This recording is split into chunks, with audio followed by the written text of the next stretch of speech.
Hello and welcome to Remote Island Reels, where I ask other YouTubers to imagine they've been stranded on a desert island with 5 of their favourite movies, 1 television show, and 1 album.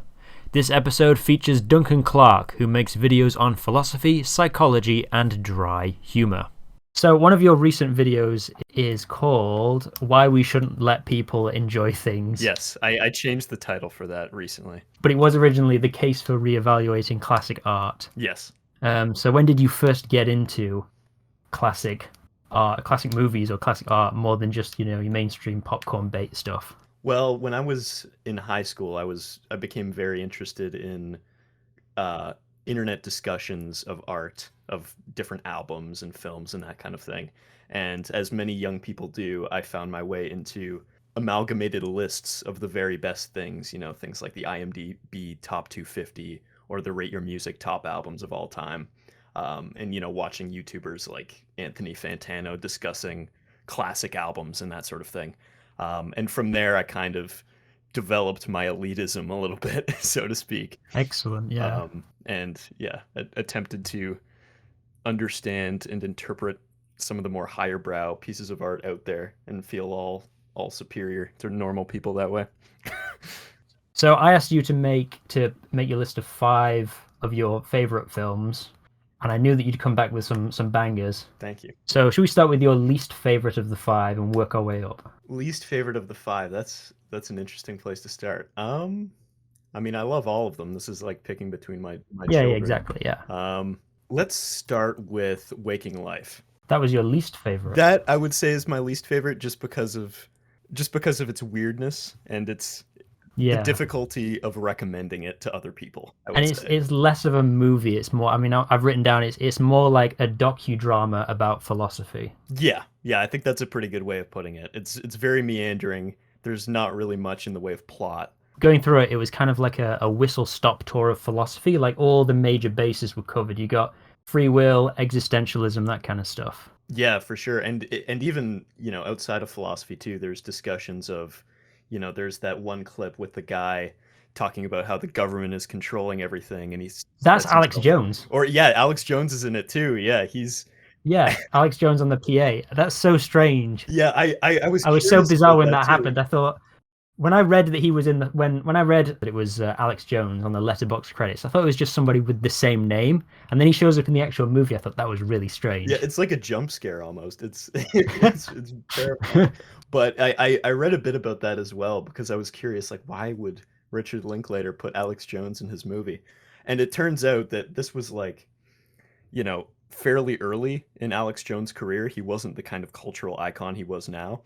And as the story goes, this is what I've read, is that, Alex Jones auditioned for this movie and Richard Linklater just seemed to like his energy and figured that he could find a good cast for him in the movie. And I think that definitely materialized. I mean, it's true. I mean, there is one Alex Jones clip where he's talking about Magellan versus Justin Bieber. And he's talking about how Magellan's cooler than Justin Bieber because he went around the world, and he goes on this massive rant. And it's like genuinely a good speech. Like if anyone else had made it, I would be like quoting this on the daily. Yeah, you can't. If you're gonna give him anything, he is a talented orator. What was your favorite speaker of the film? One of my favorite sections is when they have Ethan Hawke and Julie Delpy talking in the bed, who are the 2 characters from Richard Linklater's other film or films, the Before trilogy. And they're characters from his previous films. Yeah, and I think they're in character in this movie as well. And they're discussing, observing your life from the perspective of an old person about to die, which I think helps feed into that dreamlike feel of the movie. An interesting thing about this movie too is it just kind of hits you with all these ideas at once in like a cascade of just information. And I don't necessarily agree with all of them. I definitely don't agree with all of them, but it's just like hitting you with as much food for thought as possible, I would say. And one of the things they mention is this idea of ideas just being out there, kind of in this transcendental space. And they, refer to vague examples of how, like, when there are major breakthroughs in science and technology and the arts, like, it seems to happen at multiple points independently, simultaneously, as if all of Yeah. these people are kind of tapping into this collective unconscious in a way. Which again, I don't know if I believe in that. I remember if it's true or not, but I remember hearing many years ago a man who got struck by lightning, and then when he woke up, he knew how to play piano perfectly. Yeah, yeah, I've read about And that. when I was like 12 years old and I first read about that, I thought, okay, so maybe humans know everything by default. You just have to unlock it all. Right. And so maybe when he got struck by lightning, it hit the point in his brain and he was able to access the collective unconscious and then he could play piano. Yeah, I mean, I'm probably gonna butcher this. I haven't read this in ages, but I that reminds me of like Plato, I think, his theory of knowledge of how like, we're just kind of tapping into this ideal world of all these ideas and all these skills that already exist, and we're just accessing that rather than, generating it ourselves every time. The art style of this movie, it reminded me of those memes that are like steamed hams, but every shot is drawn by a different artist. Yeah, yeah, definitely. I've kind of put it down there, but I actually quite liked it. Yeah, it's very, very strange, colorful, trippy art style. It was rotoscoped, I believe, which I think is a process where they film all the scenes with a camera, and then they have artists go over and trace everything, um, and Yeah, bring it to life that way. But the interesting way with one of Richard Linklater's other films, Scanner Darkly, has a much. It also uses the rotoscope style, but it's a much more kind of consistent art style throughout. yeah. Rather, Who also it also has Alex Jones in that movie as yeah, well. it also does. So apparently he was good to work with. Um, but in Waking Life, the art style is constantly shifting scene to scene. And even within the same scene, the art style will shift considerably, Yeah. which I think really helps contribute to that dreamlike quality. My favorite design was when he's talking to the woman about the soap opera, Yeah. and then it's sort of like this flat geometric one. I like that. I wish I could draw like that. Yeah, they're just like sitting in this void, and her hair is kind of like twirling in on itself in this very Yeah. dynamic way.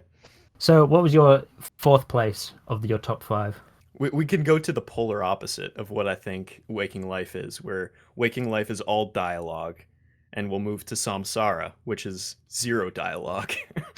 I wouldn't have otherwise put this on the list if it weren't for you having used a clip from Koyaanisqatsi in one of your videos, which is a film by the same director. It's not the same director. It's the same director of photography. Right, yeah, yeah, sorry. Ron Frick did the cinematography for Koyaanisqatsi, that's right. They all kind of have this same vibe where there's no dialogue and it's just all these really impressive looking shots. It's this juxtaposition, particularly in Samsara, I think. It's this juxtaposition of different cultural practices around the world, right? This movie was filmed in something like 25 different countries. And they'll show these rituals that people will go through every day in these different societies. So you have like in the opening scene with these Buddhist monks who are creating this tapestry out of colored grains of sand, it looks like, and they wipe it all away after creating this beautiful, intricate design. Um, and it's kind of like this zooming out moment, right? Watching the whole movie and taking it all in, where you kind of get this omniscient perspective on all of humanity. And Hmm. I think the most interesting parts of the movie is when it shows the Western culture that we're already used to, right? Because putting that in contrast to these seemingly alien practices and people and ways of life, it kind of makes you realize all the things we take for granted in our own society that we may not even think about. But then when it showed the Western world, it wasn't really close up on people. It was more general. Like it had some panning shots of, I think it was Los Angeles or San Francisco, one of the two.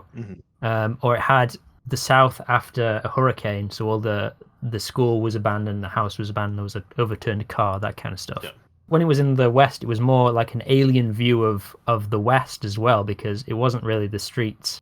It was more of from new perspectives, such as after a hurricane when there are no humans around, or from a bird's eye view. There was also the shot of the family with the guns. Yes. That was the Yeah. most arresting shot for me. Yeah, I mean, and because they juxtapose it too with what looked to be soldiers in Africa or something, militia Yeah. of some kind, and this just really striking juxtaposition. They use that effect quite a lot in all of their movies. There's one scene where they juxtapose, I think even within the same shot, a group of women wearing full hijabs and niqabs, covering Yeah, in front themselves of a poster. in front of a poster of like a very scantily clad woman. And again, it's just kind of pulling at our cultural assumptions, and kind of zooming out in that way that I was saying before. It's like well, it's in places like Dubai where they are culturally, 150 years behind, Yeah.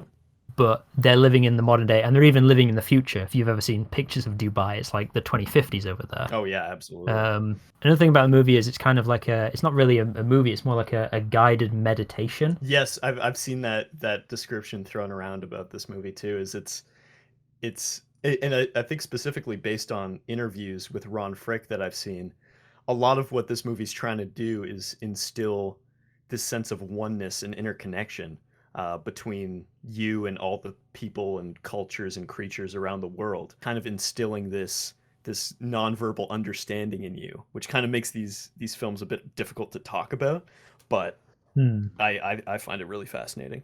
What would you say your favorite shot was?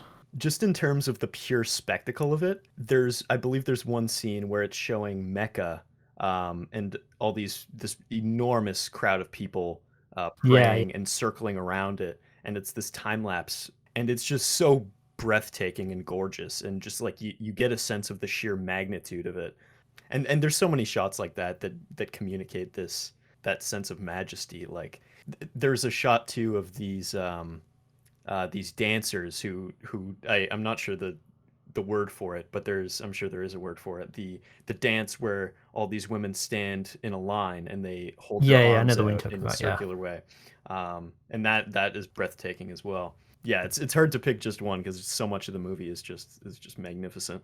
for me it was one at the start where it's like a plane and they've got all the temples sticking up right at the start, and it was about either sunrise or sunset. And it was so good. I took a screenshot and made it my desktop background. Oh yeah, So that so many desktop background images in that too. Another one as well that I forgot to mention was there's one scene where they go through this building that's kind of encompassed with sand, kind of seeping through all the doors and windows of the oh yeah, it's building. the house from the Tame Yeah, Impala album. yeah, exactly. It's the Slow Rush album cover is taken from that. So, I guess it's up to interpretation, but it's possible that Kevin Parker himself has seen this movie and took inspiration from it. I think he has. It seems like the kind of thing he would watch. Yeah, for sure. I mean, he's the kind of he says that he dreams the songs fully formed and then he just writes them down, which is really pretentious. So this is Yes. definitely the movie for him. It's a very Paul McCartney kind of line. Did you have any interpretation of the guy covering himself in clay? From what I understand, it was Ron Frick and the other filmmaker whose name I is escaping me. They got into contact with this French performance artist, and he essentially did that performance art as a section of the movie. I don't necessarily have an interpretation of it myself, um, but I think it serves to promote this idea of like exploring different cultures and what different cultures consider art, right? Because you have this French performance artist doing this very bizarre, very, Hmm. incomprehensible thing. And you also have, I think there's a scene where there's like a traditional stage play, and there's a scene where you have those, as I mentioned earlier, you have those Buddhist monks creating this grain tapestry and then immediately destroying it. And these kind of different cultural perceptions of what art is. I thought it was like some kind of like audience wake up call. Hmm.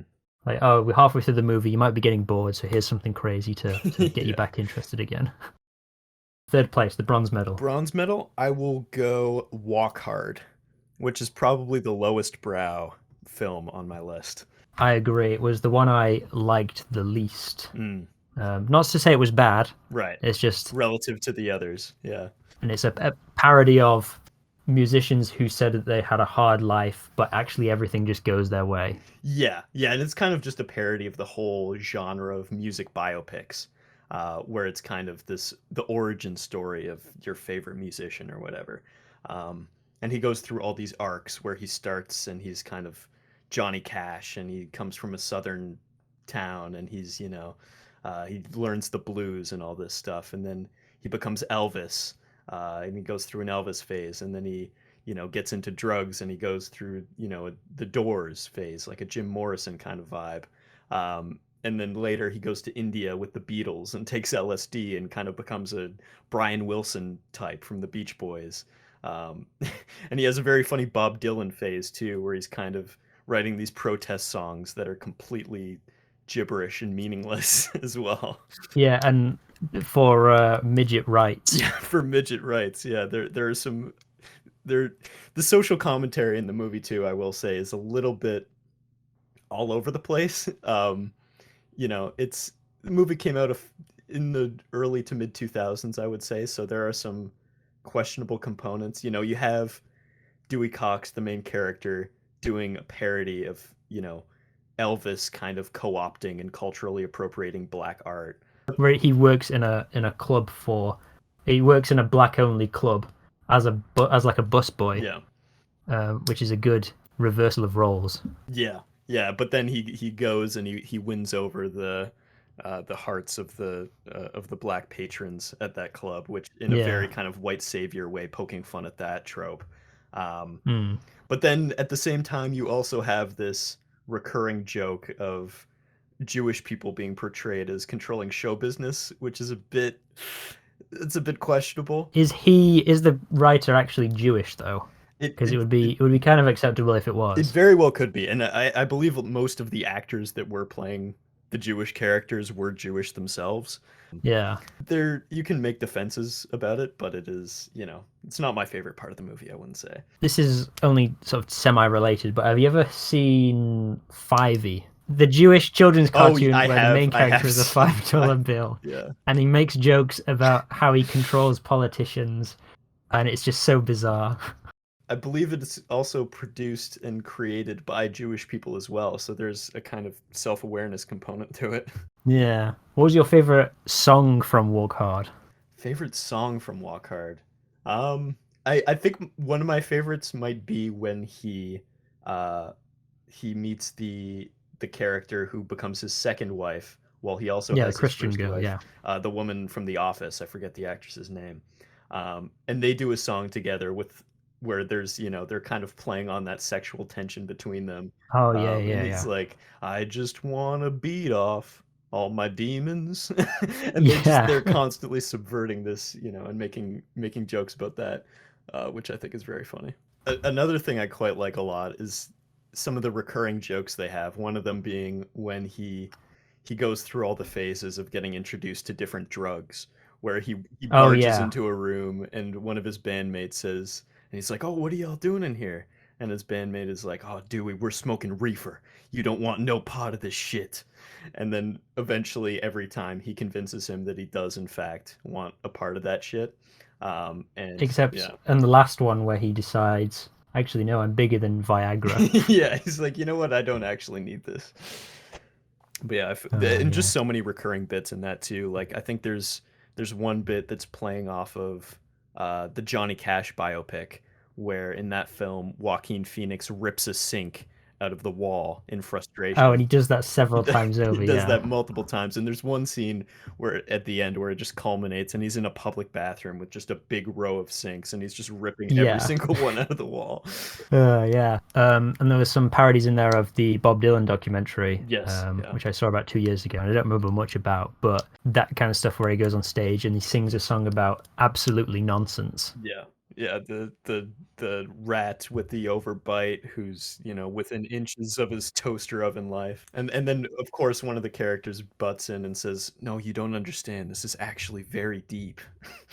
Sometimes it's not. Yeah. Sometimes they just make up songs on purpose. I don't remember what Beatles song it is, but it's the one where they made up a song to make fun of people who constantly. Oh, Paul was the walrus. That was it. Yes, yeah, I'm the walrus. Yeah, and it's They like, made it up just to make fun of people who overanalyze their yeah, songs. it's if you play this backwards at half speed, it actually sounds like they're talking about, Satan or something.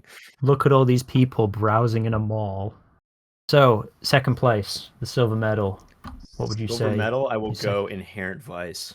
Paul Thomas Anderson. Very nice. Love this movie. I love 60s culture in general. The fashion, the free-spirited attitude of it all and the optimism I think is really great. But this movie is kind of set on the downturn of that culture. Uh, Very end of the decade, yeah. yeah, and there's this atmosphere of like paranoia and escapism, um, where the Charles Manson murders have happened, and nobody really trusts hippies anymore, and public opinion of them is like at an all-time low. And here we follow this hippie detective, um, trying to unravel this incomprehensible conspiracy. Yeah, it was pretty incomprehensible. I did get lost it several times. I had to like pause the movie and go read the Wikipedia page just to make sense of it all. Yeah, I mean, I don't think the conspiracy is necessarily even meant to be fully understood, at least on the first couple viewings. It's like Chinatown, where it's the vibes more or less. That's the more important thing. Vibes are more important than plot these days.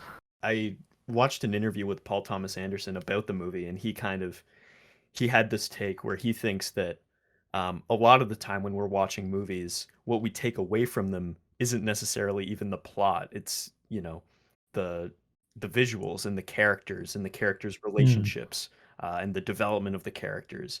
And this So movie, we can say this is literally me, and then base our entire personalities around oh, it. 100%, yeah. Joaquin Phoenix in that movie is literally me. What was your favorite scene?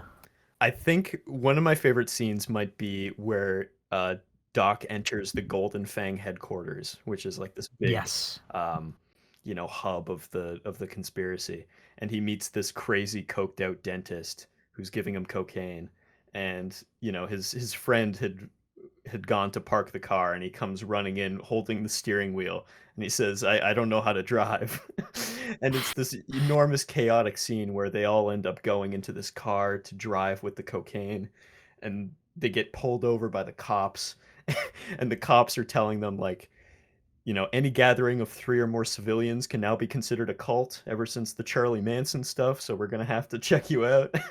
Is that a real law, or do you know? I highly doubt that's a real thing, but I think it's just playing off of that kind of Yeah. cultural paranoia at the time.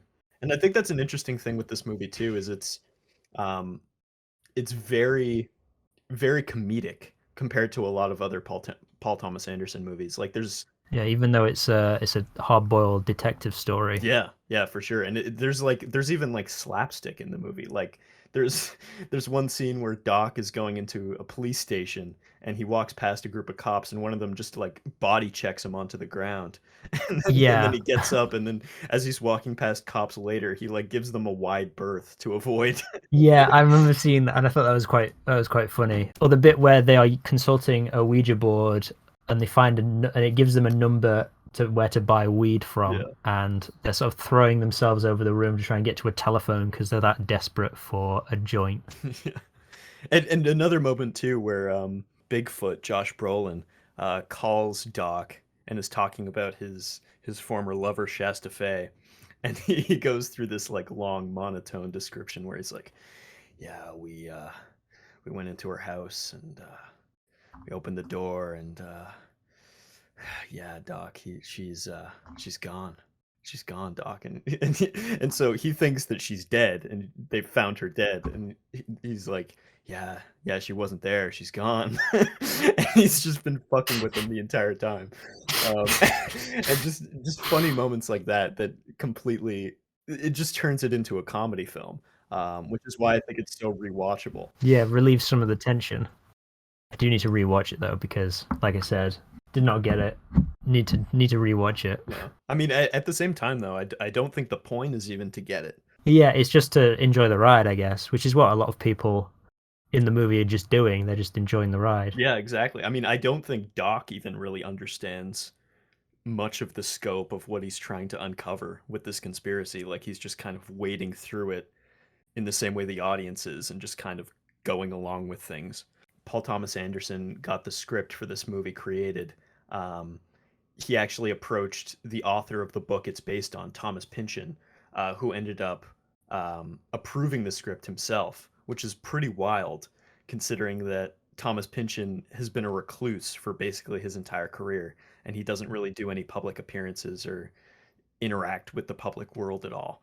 Um, and I haven't actually read the book it's based on, but I have read The Crying of Lot 49 by him, which is a kind of similar vibe of unraveling this incomprehensible conspiracy.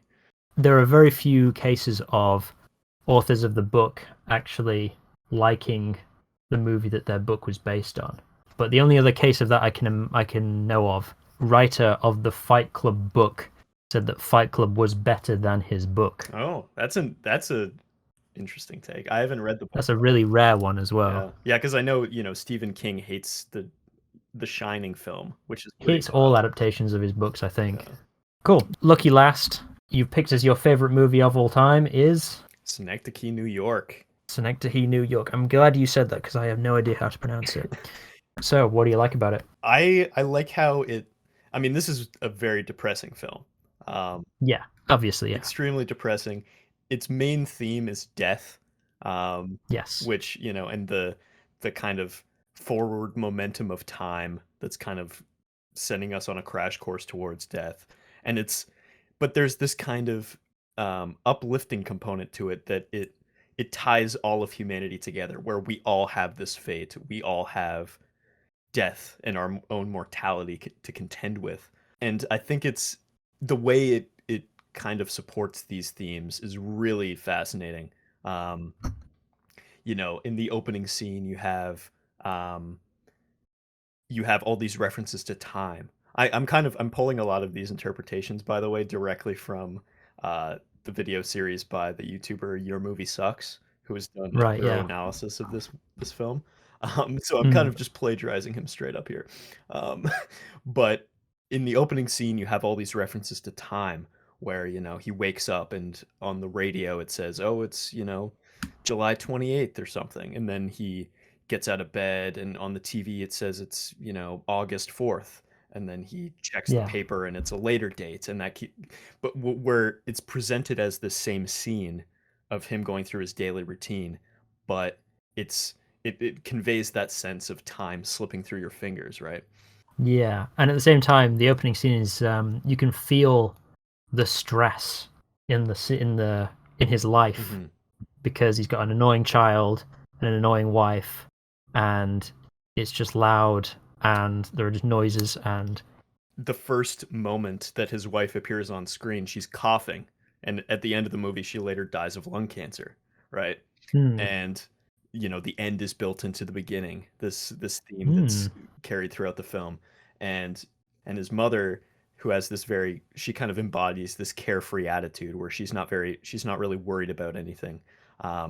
She assures her that it's fine and it's probably nothing to worry about, and then it's all good. And meanwhile you have Caden, who throughout the whole film is obsessing about his health and terrified of his own mortality, and he's a kind of hypochondriac, constantly getting himself checked, in contrast to his wife, who ends up dying of lung cancer after ignoring what might be symptoms that she could have caught earlier. Um, but it's possible she would have lived longer, but at the same time she might have enjoyed life a lot more thoroughly than Caden did, with Caden's kind of obsessive fear that kind of yeah. plagued him throughout his life. Did you have an interpretation of the house on fire? The House on Fire, right? So that is Caden's one of Caden's love interests in the film.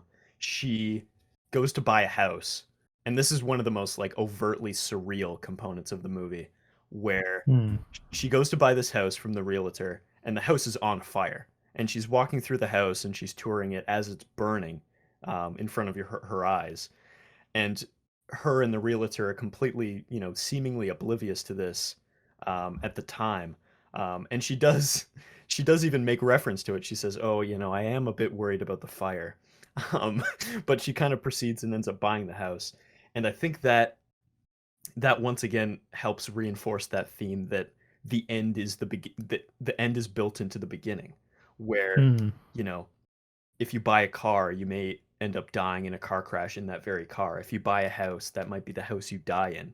Like, I mean, this is what I had written down because a couple of years ago I went to an open mic just to see what it was like, mm, and most of them were terrible. And there was one guy who was particularly not funny, but one thing he said really stuck with me, where he said he was house hunting with his wife, and he goes into this one house, and the real estate agent says, "Oh, this is a perfect house for the rest of your life."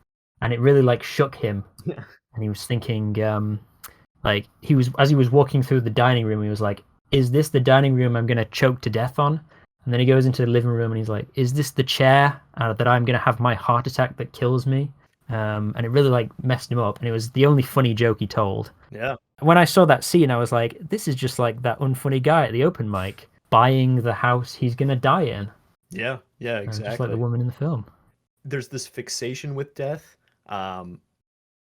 but there's also this kind of distracting yourself from it too, where there's one scene where Caden is in his wife's studio, and his wife has left to Germany without him, and he starts fixating on this like strange health thing with his leg, and he's like picking at it, and he's contemplating his death and his mortality and that kind of thing, and so he immediately decides to start cleaning the studio, which is completely filthy with paint and everything. And then it cuts later to a nearly spotless studio. And once he's finished cleaning, his attention immediately goes back to his leg. So he starts obsessing over his death once again. So he's kind of engaging in this process where he's trying to drown out his thoughts and his fear of death by forcing himself to clean and distract himself and free himself from that in a way. And it's the same how he when things get bad, he retreats into his memories, where he retreats into the giant New York that he's built inside the warehouse. Right. Like after a certain point in the movie, he never leaves the mini New York ever again, because he's things have gone to shit on the outside, so he has to hide on the inside in his memories of people just reliving his memories with him. Yeah, and you get this strange blending too, where you have his events happening in real life being immediately captured in his play, which is recreating every moment of life. Um, this large scope, and you even have some scenes towards the end where characters are interacting in this play, but but we're essentially being shown scenes that did actually take place for real, but we're only seeing the recreation of that scene. Um, and it gets very confusing very quickly with that too. But I think that large scope of his work too also kind of encapsulates his character, where he's he's getting bigger and bigger and bigger in scope as the movie continues with his art, whereas in contrast, Adele, her paintings get increasingly small over time to the point where at the Ah. end, people need to look through a magnifying glass to even look at her paintings. I did not even catch that. How his work gets bigger and her works get smaller. No, that another point shamelessly plagiarized from Adam from Your Movie Sucks. And then there was another thing I'd written down about the impossibility of perfectionism, which kind of ties back to Inherent Vice in that he's got a mystery here that he's got a he can never reach the bottom. It's so big and so grand that he could never find his way through all of it. Yeah. And it's the same in Synecdoche, New York, where he's got a story to tell and it just gets bigger and bigger and bigger. And there's no way of him to actually cover all of it in the play. You got to cut out some stuff. Yeah, it's a strange thing to even conceive of, like this concept of creating a play that captures real life, and then you get into the self-referential section too, where the play is referencing the play itself as it's being made.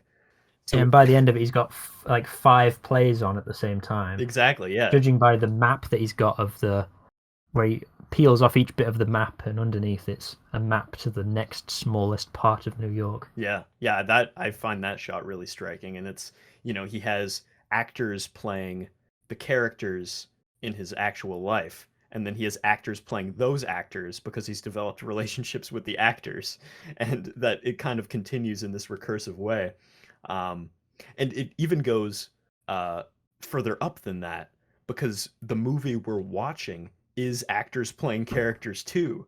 So when we're Yeah. seeing Philip Seymour Hoffman playing Caden, he's also Philip Seymour Hoffman himself. And we kind of step outside that usual immersion of a film where we're watching the character, but instead we're watching the actor playing the character, and so on, right? Like it gets very strange very fast. Kaufman did a similar film earlier called Adaptation. Have you seen Yes, that one? yeah, fantastic. One of my favorite Nicolas Cage performances.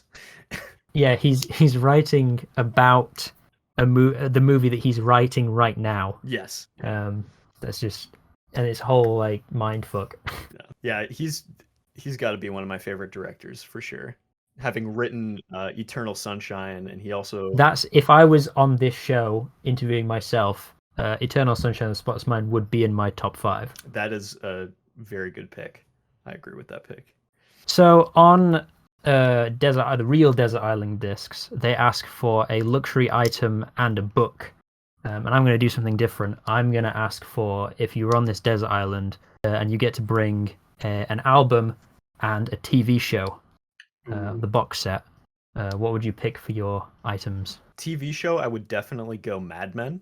I absolutely love that show. It's an advertising agency in the 1960s, and it kind of goes through this progression of the cultural change over the course of the 1960s, where at the beginning, you have everybody dressed very formally. There's, rampant racism and misogyny.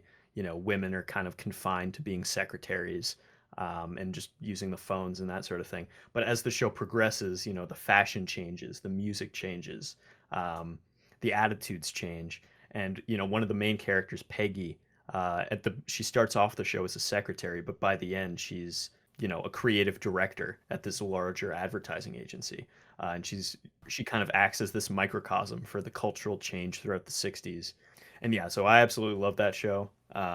Great characters, great progression, great arcs. It's a lot like Walk Hard in that respect. His Oh, second wife meets him in the 50s, and she's a pious Christian girl, and then by the 60s and 70s, she's a hippie, just like him. yeah. Yeah, exactly. Yeah, the exact same thing unfolds in Mad Men, almost one to one, actually. So I never thought about that comparison, but that I think that rings true. But yeah, so album, that's a tricky one. One album. I might have to go In Rainbows by Radiohead. Of Um, course, yeah. not not the internet's favorite Radiohead album. They usually give it to OK Computer or Kid A. I just love In Rainbows. I think they're at their creative peak with that. They're, Mm. all the songs are super tight. The production is phenomenally good. Every song just has such a great sound to it. Um, and yeah, that would be my record, I think. Are you a vinyl I person? am actually a vinyl person. Yes. Ah, Uh, boo. I am against vinyls why? What's your reasoning? because they are an inferior way of listening to music, in my opinion. Compared to CDs?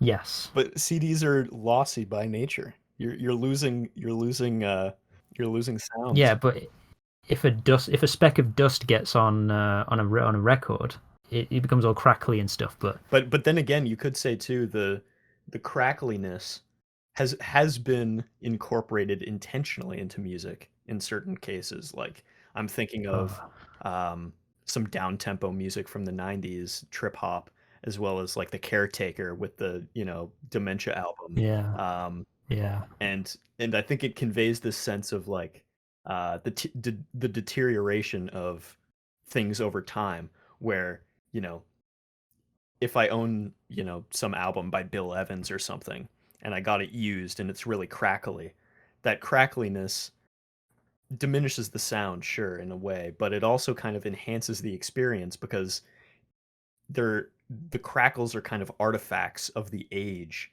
of the physical thing I'm listening to. And it creates like this deeper connection between you and the object that is producing the experience of art that you have, right? That's a pretty yeah. I guess self-indulgent so. way of describing Whatever. I vinyl just stuff. thought, well, I had a friend at uni who spent hundreds of pounds on vinyl records, and one scratch and it's useless. It's really hard to maintain. You got to like make sure they don't melt if you store them in a warm cupboard or something. You have to turn them over halfway through. It's just a really inefficient way of listening to music, in my opinion. So I've always bought CDs when I buy music. And I will say too, even though I own over 100 records, I believe, 99% of my music listening time is spent using Spotify. Exactly. Yeah. So what's the So point?